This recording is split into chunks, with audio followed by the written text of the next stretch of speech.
नमस्कार, मैं अंकित कुमार स्वागत करता हूं आप सभी का एक नए वीडियो में। तो पिछली वीडियो में हमने एक्सरसाइज 7.2 कंप्लीट किया है। काफ़ी कॉन्सेप्ट के साथ काफ़ी डिटेल डिस्कशन हुआ है उसका।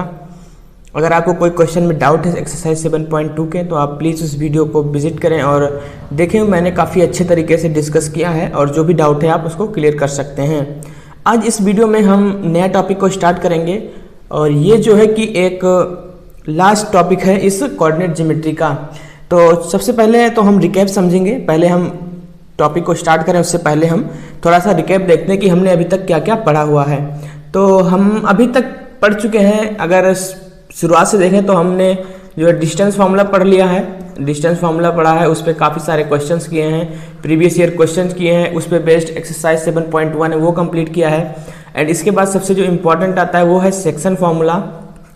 सेक्शन फार्मूला भी हमने कवर कर लिया है और उस पर भी काफ़ी प्रीवियस ईयर क्वेश्चंस और एक्सरसाइज 7.2 उस पर बेस्ड है, तो मैंने वो भी कवर कर दिया है। और इसका एक क्या बोलते हैं स्पेशल केस, उसका एक स्पेशल केस भी ओके। और जो और भी कुछ चीज़ें पढ़ चुके हैं जैसे प्रॉपर्टीज ऑफ कोऑर्डिनेट, मतलब प्रॉपर्टीज ऑफ पैरेललोग्राम हो गया आपका, रेक्टेंगल हो गया आपका, और हो गया स्क्वायर हो गया आपका, और क्या रोम्बस। इन सारी प्रॉपर्टीज़ को हमने काफ़ी अच्छे से डिस्कवर किया, काफ़ी अच्छे से जो है कि डिटेल में डिस्कशन किया, क्वेश्चंस किए कि कोई भी क्वाड्रिलेटरल है, ठीक है, जैसे कि मान लो ये क्वाड्रिलेटरल है आपका ABCD, इसे कुछ कोऑर्डिनेट्स आपको दे दिए जाएंगे तो आपको बताना है कि ये चीज़ जो है कि कब क्या हो जाएगा, स्क्वायर हो जाएगा, कब रेक्टेंगल हो जाएगा, कब पैरेललोग्राम हो जाएगा, कब रोम्बस हो जाएगा। तो इस पर हमने काफ़ी डिटेल डिस्कशन PYQs का मतलब प्रीवियस ईयर क्वेश्चंस, मतलब जो आपके बोर्ड एग्जाम में क्वेश्चंस पूछे जा चुके हैं इन टॉपिक पे बेस्ड हमने वो सारी चीज़ें की हैं। इनसे बेस्ड जो क्वेश्चंस एग्जाम्पल्स हैं, चाहे वो एक्सरसाइज के हों या RD शर्मा के हो और कोई साइड बुक के, हमने काफ़ी अच्छे से कवर किया है। तो अभी तक अगर आप इस चैनल पर नए हैं, आप ये वीडियो पहली बार देख रहे हैं तो आप उन सारे वीडियोस को देखिए, आपको कोऑर्डिनेट ज्योमेट्री में काफ़ी मज़ा आएगा पढ़ने में और काफ़ी अच्छे से हमने डिस्कस कर दिया है सारी चीज़ों को। तो आज ये लास्ट टॉपिक है कोऑर्डिनेट ज्योमेट्री का। सो ज़्यादा देर नहीं करेंगे, शुरू करते हैं टॉपिक को। सो लास्ट टॉपिक जो है आपका वो है area of triangle. So area of triangle is the last topic of this chapter. इस पे बेस्ड काफ़ी सारे क्वेश्चंस आते हैं और 7.3 आई थिंक बहुत ही छोटी 4 से 5 क्वेश्चंस हैं, लेकिन काफ़ी इंपॉर्टेंट है ये टॉपिक। तो आपको बेसिकली ट्रायंगल के तीनों वर्टिसेस के क्या दिए जाएंगे, कोऑर्डिनेट दे दिए जाएंगे। सो ए अगर देखा जाए तो x1 y1 है, बी आपका x2 y2 है और जो सी है वो आपका x3 y3 है। अब इसका एरिया, जैसे कि एरिया क्या होता है जनरली, एरिया होता है half base into height, but हमें यहाँ बेस और हाइट तो दिया नहीं है यार, तो हम क्या निकालेंगे, हमको वर्टिसेस दी हुई हैं, वर्टिसेस के कोऑर्डिनेट्स दिए हुए हैं, तो हम उसका इस्तेमाल करके एरिया ऑफ ट्रायंगल फाइंड करेंगे। तो अगर आप ध्यान से देखें तो मैंने यहाँ पे एरिया ऑफ ट्रायंगल को लिखा हुआ है कि कैसे फाइंड करते हैं। काफ़ी लंबा सा फॉर्मूला लिखा है, लेकिन आपको डरने की ज़रूरत नहीं है, आपको घबराना नहीं है। इन सारी चीज़ों को मैं इजीली बताऊंगा कि आप कैसे याद करेंगे या कैसे जो है आप इसको माइंड में बैठा के रखेंगे। एक ट्रिक है, सिंपल सी है, हमेशा के लिए आपके दिमाग में बैठ जाएगा। So area of triangle equal to half. अब देखो यहाँ पे ये जो ब्रैकेट है इसको ध्यान से देखो, ब्रैकेट के अंदर जितने भी ब्रैकेट्स अगर आप देख रहे हो तो 3 ब्रैकेट यहाँ पे हैं और तीनों के अंदर अगर आप देख रहे हो तो y वाला कोऑर्डिनेट्स है, मतलब तीनों वर्टिसेस के y कोऑर्डिनेट्स हैं। आप देख पा रहे होगे तो y कोऑर्डिनेट्स हैं और जो मल्टीपल में उनके बाहर लिखा हुआ है वो x कोऑर्डिनेट्स है, ठीक है। तो एरिया ऑफ ट्रायंगल ये हाफ तो रहेगा ही रहेगा, तो हाफ यहाँ पे ऑलरेडी है ही, ठीक है। तो अब देखो x1 लिखेंगे सबसे पहले x1 आता है तो x1 लिखेंगे। अब यहाँ पे 1 आ गया है तो अब अंदर देखो y कोऑर्डिनेट्स होता है, लेकिन हमने यहाँ पे 1 लिख दिया है तो y कोऑर्डिनेट्स में 1 के आगे क्या आता है, 2 आता है, तो हम 2 से स्टार्ट करेंगे, y2 और उस y2 के बाद आता है y3, प्लस में लगाएंगे, x1 के बाद क्या आता है, x2 आता है, x2 है तो अब y कोऑर्डिनेट अंदर है तो 2 आके क्या आता है, 3 आता है, तो y3 से हम स्टार्ट करेंगे, माइनस y3 के बाद खत्म है यानी y1 से अगेन स्टार्टिंग है।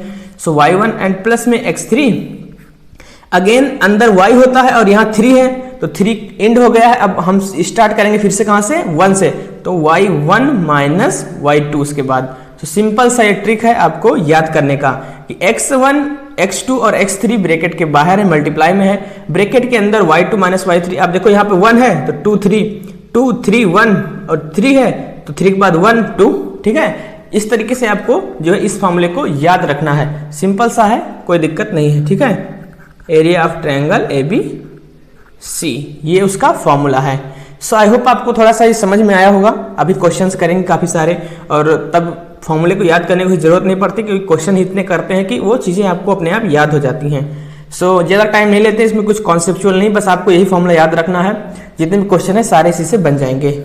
सो मूव करेंगे क्वेश्चंस की तरफ। सो पहला क्वेश्चन आपका आता है कि फाइंड द, आपको पहला क्वेश्चन ही मिल गया क्या, find the area of the triangle whose vertices are, find the area of the triangle whose vertices are 1, 1, 1, -1, 4, 6 and 3, -3, 5। तो आपको ट्रायंगल का एरिया फाइंड करना है। सो आप चाहे तो एक ऐसे ट्रायंगल अपने मन से बना लीजिए और इन ट्रायंगल को नाम दे दीजिए ABC, और यहाँ पे कोऑर्डिनेट्स को लोकेट कर दिए 1, -1। B का कोऑर्डिनेट्स आपको मिल जाएगा -4, 6, और C का आपको क्या मिल जाएगा -3, 5। तो आप इसको अगर मानेंगे तो x1, y1, ये आपका हो जाएगा x2, y2, और ये जाएगा आपका x3, y3, ठीक है। अब एरिया का फॉर्मूला लिखेंगे। एरिया का फॉर्मूला क्या होता है, एरिया ऑफ ट्रायंगल क्या होता है, हाफ, सबसे पहले x कोऑर्डिनेट, अब 1 आ गया है तो 2 से स्टार्ट करेंगे, y कोऑर्डिनेट में 2, 3, प्लस में x1 लिख दिया है, x2 लिखेंगे, 2 के बाद 3 आता है तो y में 3 से स्टार्ट करेंगे, 3 के बाद 1 आता है, मतलब 3 के बाद सर्किल में ऐसे चलना है ना, कि 1, 2, 3 ऐसा करके चलना है, ओके। तो 1 के बाद 2 के बाद 3 के बाद 3, तो 3, फिर 3 के बाद 1 आ जाएगा, प्लस में x3 कर लो, और x3 के बाद क्या आता है आपका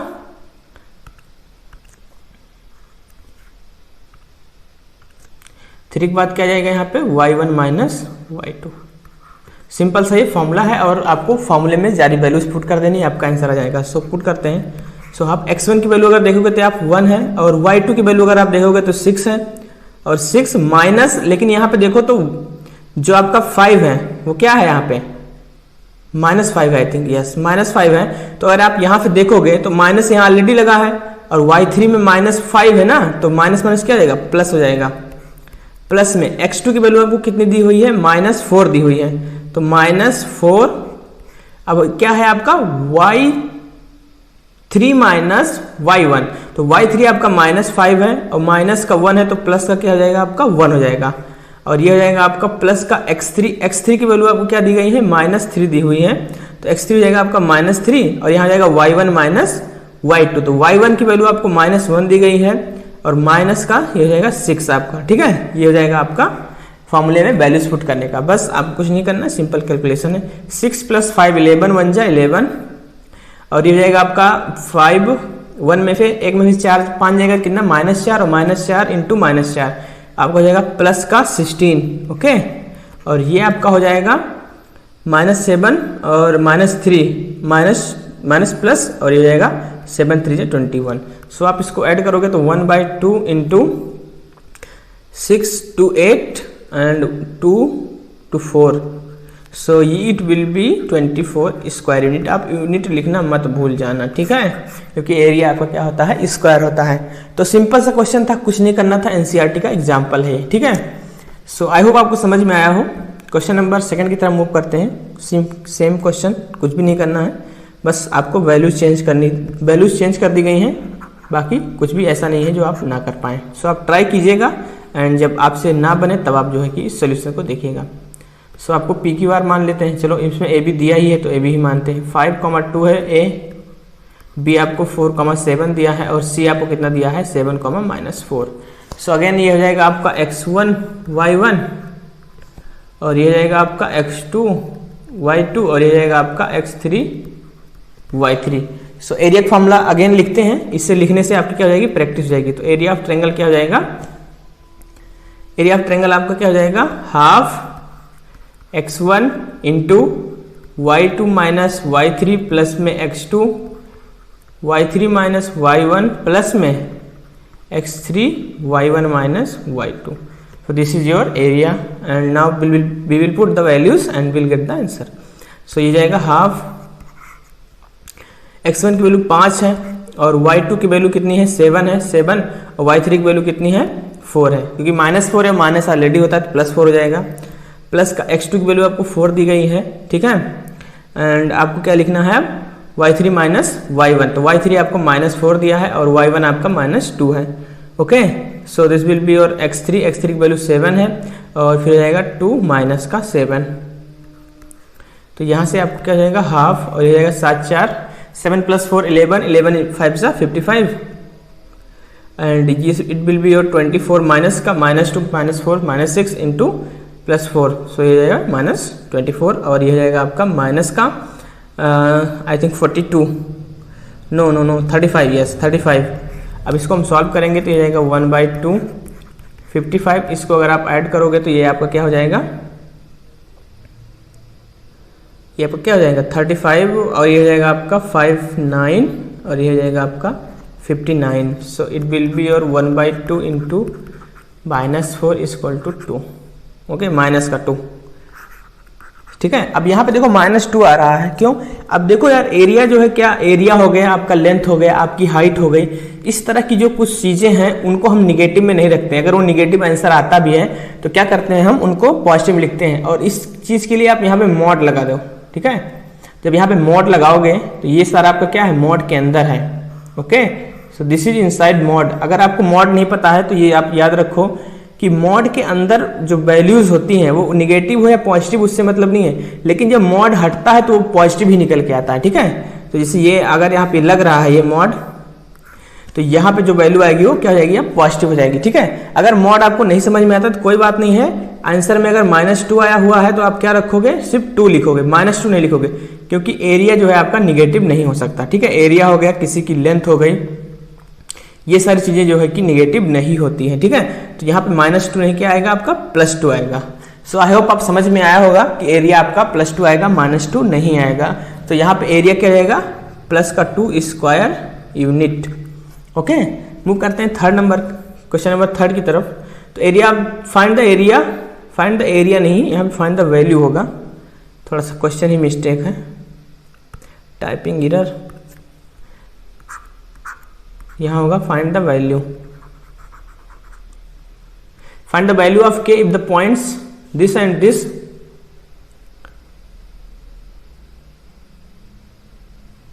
one minute, I think question is incomplete. Find the area of k if the points a 2, 3 are collinear. yes, यहाँ पे क्वेश्चन इनकम्प्लीट है तो मैं क्वेश्चन कंप्लीट कर देता हूँ। if these points are collinear, ठीक है। तो यहाँ पे आपको k की वैल्यू बतानी है अगर a और b और c कोलिनियर है। तो अगर आपको देखा हो तो जैसे कि मान लीजिए a है, ओके, a आपको कितना दिया गया है 2, 3। एक बढ़िया कॉन्सेप्ट इसमें सीखेंगे यार, ठीक है, अभी मजा आने वाला है, आप जो देखते रहिए बस। b और ये होगा 6, क्या हो जाएगा -3। अब बोल रहा है कि तीनों पॉइंट्स कोलिनियर हैं। तो अगर आपको याद हो तो हमने जब पहले ही वीडियो में जब डिस्कस किया था कि 2 पॉइंट्स तो हमेशा आपके क्या होंगे, कोलिनियर होंगे। प्लेन में 2 पॉइंट बताओ, जब उनसे लाइन पास करोगे तो लाइन तो पास करेगी। 2 पॉइंट कहीं बना लो, उनसे लाइन तो पास करने वाली ही है। तो जो कोलिनियरिटी की बात आती है तो हम किसकी बात करेंगे, 3 पॉइंट्स की करेंगे, ठीक है। 2 पॉइंट्स हमेशा क्या होंगे, प्लेन में कोलिनियर होते हैं। अब यहाँ पे बात आती है कि हम कोलिनियरिटी कैसे दिखाएंगे। तो अगर आपसे पूछा जाएगा तो आप बताओगे कोलिनियरिटी अगर दिखाना है तो हम ये प्रूफ कर दें, AB + BC = AC। अगर ये इक्वल हो जाता है तो हमारा जो है कि क्या है, पॉइंट कोलिनियर है, नहीं तो कोलिनियर नहीं है। लेकिन यहाँ पे आपको ये कॉन्सेप्ट नहीं लगाना है, क्योंकि यहाँ पे आपको अननोन की वैल्यू फाइंड करना है। अब यहाँ पे एक हम नया कॉन्सेप्ट सीखेंगे कि हम अदर तरीके से, मतलब सिर्फ हम यही कॉन्सेप्ट AB + BC = AC दिखाने से लाइन कोलिनियर नहीं होती हैं। हमारे पास और कई सारे तरीके होते हैं जिससे हम पॉइंट्स को कोलिनियर दिखा सकते हैं। तो जो तरीका है उसको हम देखेंगे, काफी इंटरेस्टिंग है। अगर ध्यान से देखो, ये तीनों पॉइंट कोलिनियर हैं, मतलब एक ही लाइन में लाई करती है। तो अगर एक ही लाइन में लाई करेंगी तो ट्रेंगल के फॉर्मेट से, मतलब ट्रेंगल के रिस्पेक्ट में सोच के देखो, जो हमने टॉपिक अभी पढ़ा है कि अगर ये लाइन एक ही लाइन में पड़ेंगी, एक ही लाइन में लाई करेंगी तो क्या ये कभी ट्रेंगल बनाएंगी। So if 3 points are collinear, then area of the triangle formed by these 3 points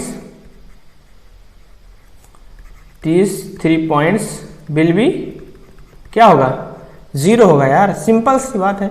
ये तीनों एक ही लाइन में लाके ट्रेंगल बना ही नहीं रही हैं, तो ट्रेंगल फॉर्मूला लगाओ और उसको क्या कर दो, 0 कर दो। तो एरिया, अब इसको मान लो x1 y1, इसको मान लो x2 y2 और इसको मान लो x3 y3 और यहाँ पे लगा दो एरिया ऑफ ट्रेंगल।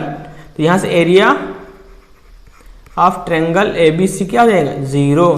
तो एरिया ऑफ ट्रेंगल क्या होता है, half x1 y2 minus y3 plus का x2 y3 minus y1 plus में x3 y1 माइनस y2, इसको क्या कर दो, 0।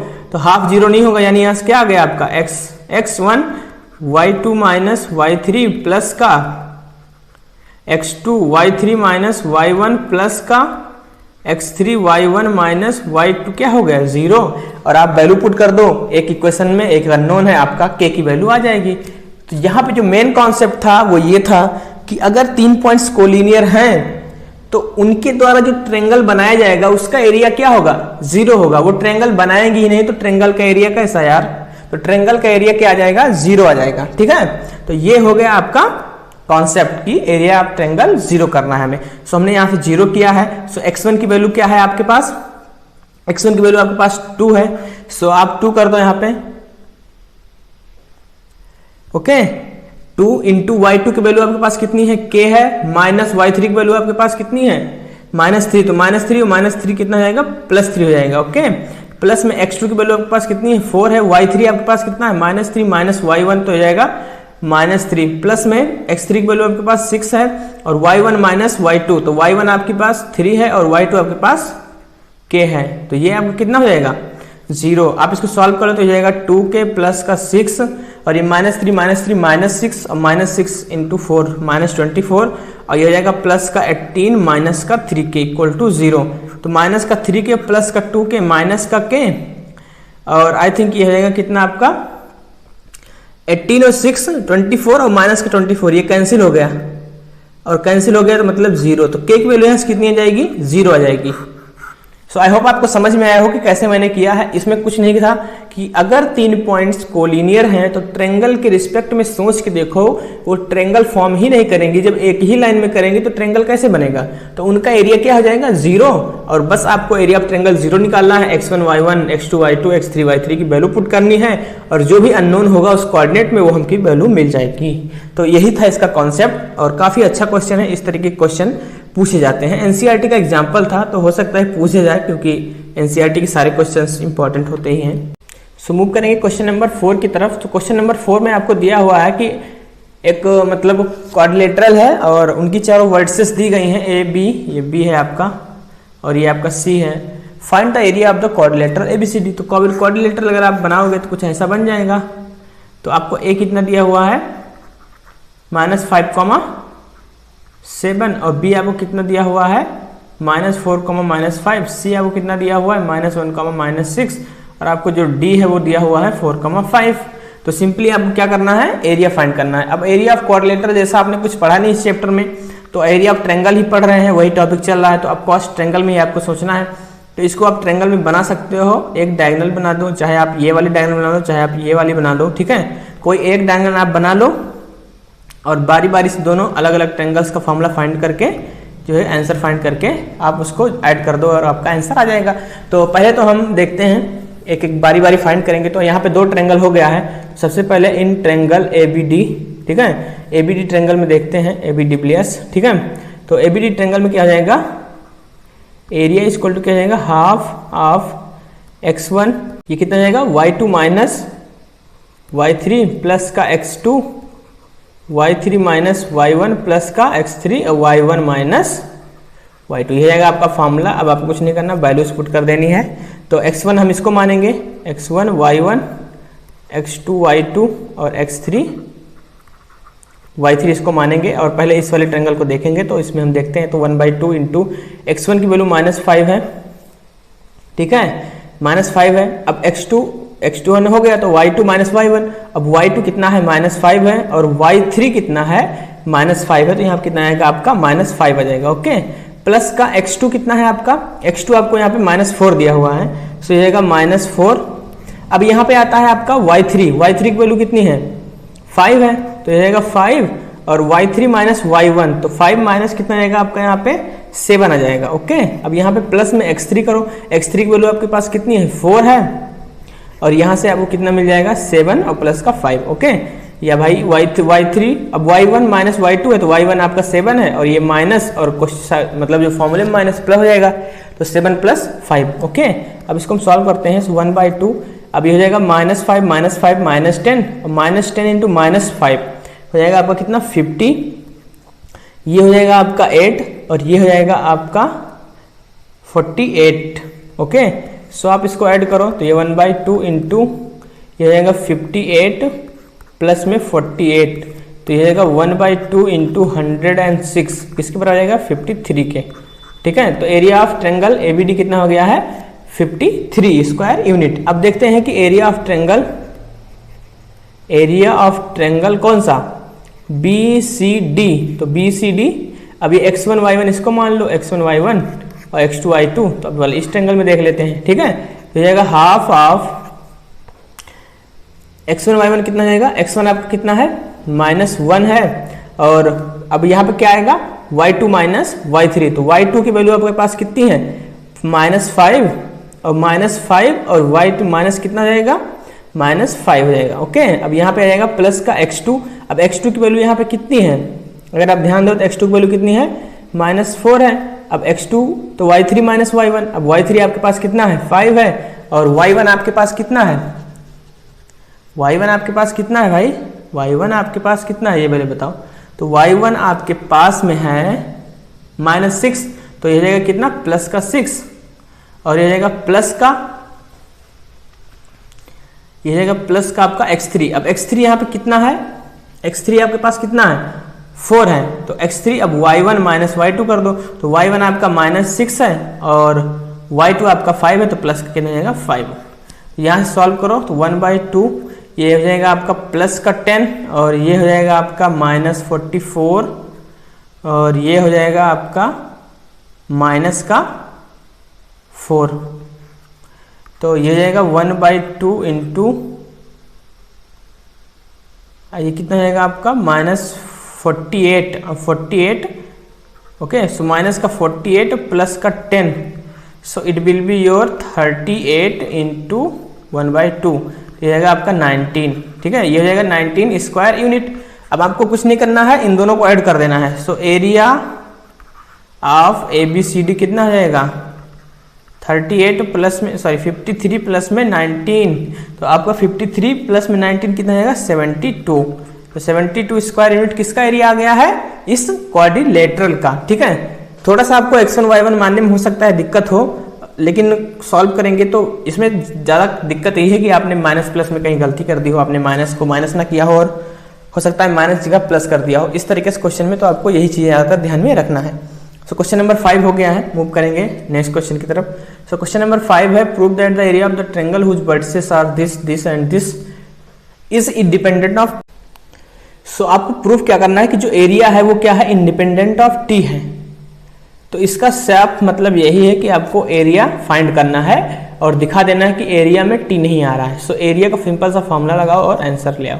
ठीक है, x1 y1 x2 y2 और ये जाएगा आपका x3 और y3।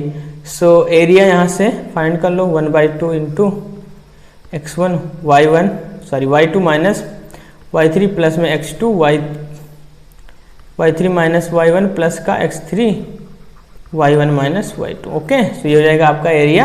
अब यहाँ से वैल्यूज पुट करो और आंसर आ जाएगा आपका। तो x1 की वैल्यू आपके पास कितनी है, x1 की वैल्यू आपके पास कितनी है t है,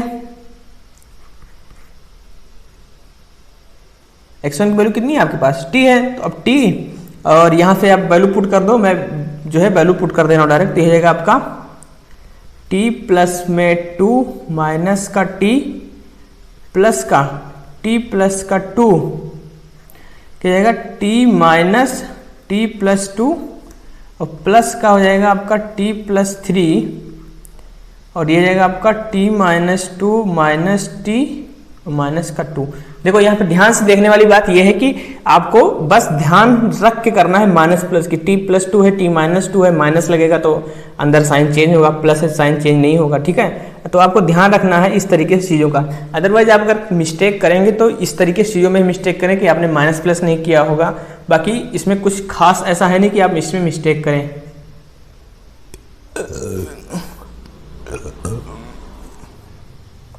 अब जो भी यार सॉल्व हो रहा है सॉल्व कर लो। तो t से t कैंसिल हो गया यहाँ पे, तो t 2 टाइम्स हो जाएगा प्लस में, t प्लस में 2, यहाँ से t से t कैंसिल हो गया, ये 2 टाइम्स हो जाएगा प्लस में t प्लस 3, तो t से t कैंसिल हो गया है और यहाँ जाएगा माइनस का 4। ओके, तो यहाँ से अगर हम इसको सॉल्व करें 1/2 ये हो जाएगा 2t और ये हो जाएगा प्लस का, ये तो जाएगा 2t प्लस का 4 और प्लस का यहाँ से यहाँ जाएगा इसको -4t और ये जाएगा माइनस का 12। ओके, तो यहाँ से 1/2 2t और ये माइनस का 4t क्या हो जाएगा, कैंसिल हो जाएगा, ये कैंसिल हो गया है। सो 4 माइनस का 12, तो यहाँ से कितना जाएगा आपका बाहर 8 आ जाएगा। सो 1/2 × 8 = 4 स्क्वायर यूनिट। ओके, तो अगर आप देख रहे हो तो यहाँ पे आपको एक अननोन वैल्यू दी हुई है t, लेकिन उस t पे एरिया डिपेंड नहीं करता। t की वैल्यू कुछ भी हो, t की वैल्यू कुछ भी हो, आपका एरिया t पे कभी डिपेंड नहीं करेगा, तो आपका एरिया हमेशा क्या आएगा 4 स्क्वायर यूनिट ही आएगा। t की वैल्यू आप कुछ भी रख लो, कुछ भी मतलब कुछ भी रख लो, तो t पे डिपेंड ही नहीं करता। t की वैल्यू क्या होती है उससे कोई फर्क नहीं पड़ता है। सो आई होप आपको एरिया ऑफ ट्रायंगल समझ में आया हो। काफ़ी छोटा सा टॉपिक था, कुछ भी ऐसा खास नहीं है। ये प्रीवियस ईयर क्वेश्चन जो है 2016 में आ चुका है, तो इस तरीके से क्वेश्चन आपसे पूछे जा सकते हैं पेपर में। सो आई होप आपको समझ में आया हो, बहुत छोटा सा टॉपिक था। सो अभी तो 5 एग्जाम्पल किए हैं, लेकिन अभी इस पे और सारे क्वेश्चंस और एक्सरसाइज के क्वेश्चंस किए जाएंगे। सो आई होप आपको वीडियो समझ में आया हो यार। अगर आप चैनल पे पहली बार आए हैं तो मेक श्योर आप चैनल को सब्सक्राइब करें, वीडियो को लाइक करें, और वीडियो कैसा लगा, अच्छा लगा, क्या अच्छा नहीं लगा, आप कमेंट करके ज़रूर बताएं। इससे हम वीडियो को और अच्छे से बना पाएंगे, ठीक है। So thank you so much for watching the video. मिलेंगे नेक्स्ट वीडियो में, तब तक के लिए गुड बाय।